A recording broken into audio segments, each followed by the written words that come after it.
Have you tried everything to get moving, maybe go in a different direction, a lifestyle change? Maybe you haven't tried everything. Let's bring in lifestyle medicine expert and author Ruben Guzman. Ruben, you've been coaching high school athletes and CEOs for 45 years? You have a master's in public health. Congratulations on that. So why do so many people struggle with their mental health? Well, the reason why we struggle with almost anything, Walt, is because of our subconscious wiring and our conditioning. Science has shown that 95% of what we do in our lives is based on our subconscious wiring. And yet, we don't have training on how to successfully rewire our subconscious mind. We must begin from within. Okay. So traditional medicine with pharmaceuticals, long-term, whatever, has really failed to reverse most chronic diseases. Yeah. What are you suggesting? Well, allopathic medicine is actually great when it comes to trauma and intense acute care. We need to have that. It's a good thing.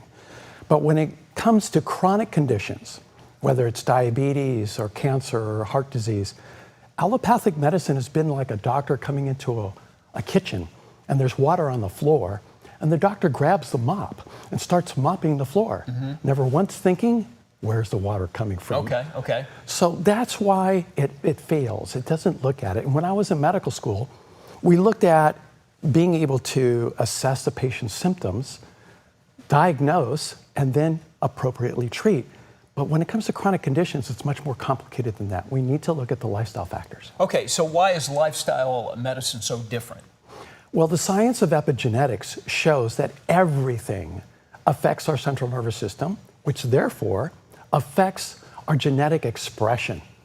So therefore, if we look at the complexity of how we are as a human being, everything that we do is going to be determined by how well we sleep, how much water we drink, how the quality of the food that we eat. Everything affects it.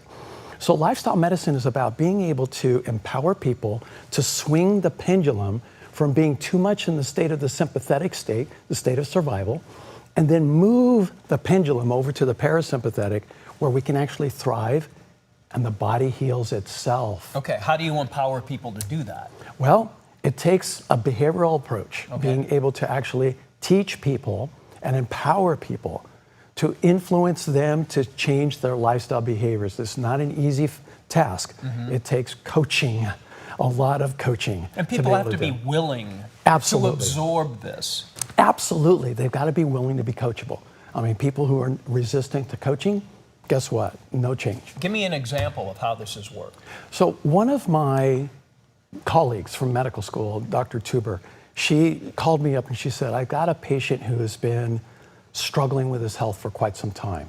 Vietnam veteran, 3 tours of duty, PTSD, spinal surgeries, a whole host of issues.